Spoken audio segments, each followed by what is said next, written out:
Hey guys, welcome back to Crypto Clan! Today, we'll be connecting the dots and taking a deep dive into how Hedera and Quant may be set to power the Federal Reserve's CBDC. With it becoming increasingly likely that CBDCs will be a strong pillar in developments in the future of global finance, nations around the world are actively researching and developing infrastructures which will bring about more efficient and effective CBDCs. The US's central bank, the Federal Reserve, is at the forefront of CBDC developments, whereby a number of influential individuals at the central bank have commented on the implementation of a CBDC payment infrastructure. In a recent interview, the chairman of the Federal Reserve, Jerome Powell, was questioned in regards to the roadmap of CBDC developments. I've just wanted to check in with you to see if you have an update at all on the efforts from the Fed to develop a central bank digital currency. I believe that the report was supposed to come this summer and indications that it's going to come this month. But the drumbeat seems to be kind of getting louder to see where the Fed's heading on this, and just wondering if you can provide some update there. Sure, I'd be glad to. So we think it's really important that the central bank maintain a stable currency and payment system for the public's benefit. That's one of our jobs. We also live in a time of transformational innovation around digital payments, and we need to make sure that the Fed is able to continue to deliver to the public a stable and trustworthy currency and payment system. So there's extensive private innovation, a lot of which is taking place outside the regulatory perimeter, and innovation is fantastic. Our economy runs on innovation, but where the public's money is concerned, we need to make sure that appropriate regulatory protections are in place, and today they really are not in some cases.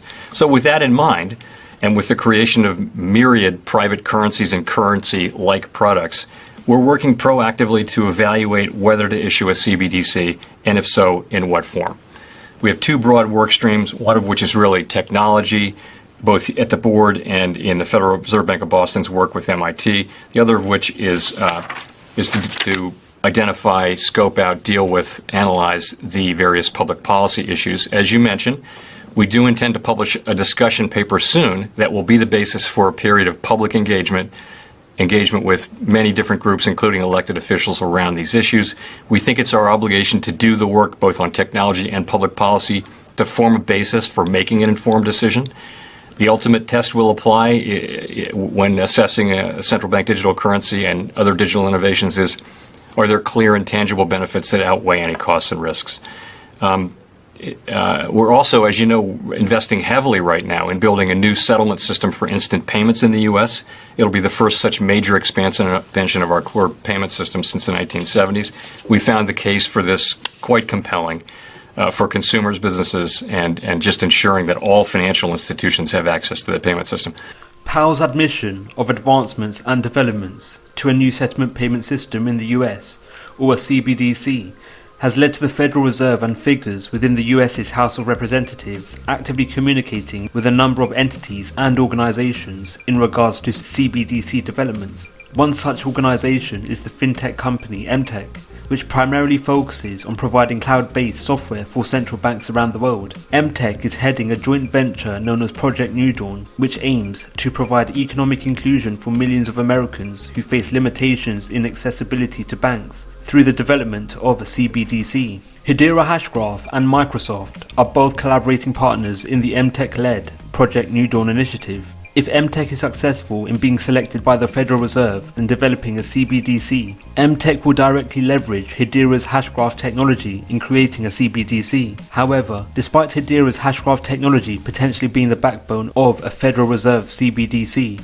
it is highly unlikely the CBDC payment infrastructure will run on Hedera's public consensus service. Instead, a private CBDC network leveraging Hashgraph technology would be more likely, where the Federal Reserve would control the nodes associated with a potential private Hashgraph consensus network powering a FedCoin CBDC, with the Fed's chairman Powell stating that the new payment infrastructure, or CBDC, would involve the leveraging of instant payments. Hedera's Hashgraph network would be an ideal mechanism for such actions to occur.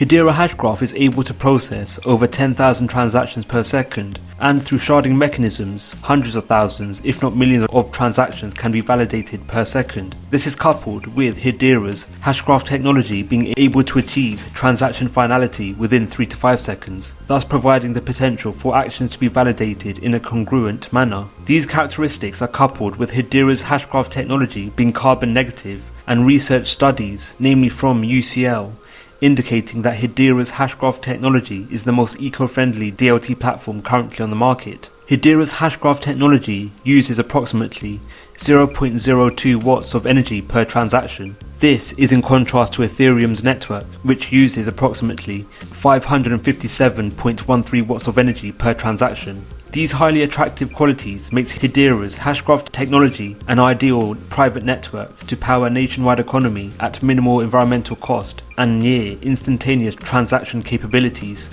MTech's potential to power Federal Reserve CBDC was given further validity when the fintech company's CEO Carmel Cadet testified before the US House of Representatives on the future of blockchain and central bank digital currency. Cadet's testimony included the potential for the US to revolutionize its current financial infrastructure to be modern, resilient, efficient, and inclusive. Cadet also provided guidance on how CBDCs would benefit every American and a technological framework for utilizing cryptographic technology and blockchain.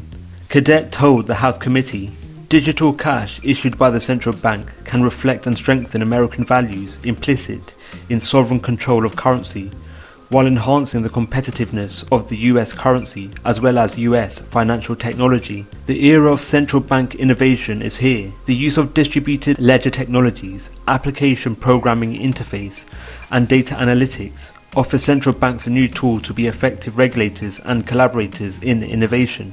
During Powell's admission in regards to CBDCs, Powell referred to technology development surrounding CBDCs between the Boston branch of the Federal Reserve and MIT. The mentioned MIT and Boston Federal Reserve partnership is geared towards researching and creating a hypothetical CBDC. In conjunction to this partnership, Quant Network has collaborated and conversed with both institutions. Quant Network has collaborated with MIT to comply with Open Digital Asset Protocols, which will aid in enabling interoperability and sending messages across differing DLT platforms. These collaborations have worked to ensure Quant Network is able to provide interoperability in a scalable, secure, and compliant manner to adhere to regulatory requirements for financial institutions, including Know Your Customer requirements. Quant Network's compliance and regulatory frameworks will enable banks and governments to adhere to security and legal requirements needed for potential CBDC developments. In a paper written by the Boston Fed titled Beyond Theory, Getting Practical with Blockchain, Boston Fed learns by doing with blockchain technology. The Boston branch of the Federal Reserve detailed the number of applications blockchain technology provides. The concluding notes of the paper discuss the limitations associated with current blockchain infrastructure, whereby the lack of interoperability between blockchains can be a limiting factor for the mainstream use of blockchain technology.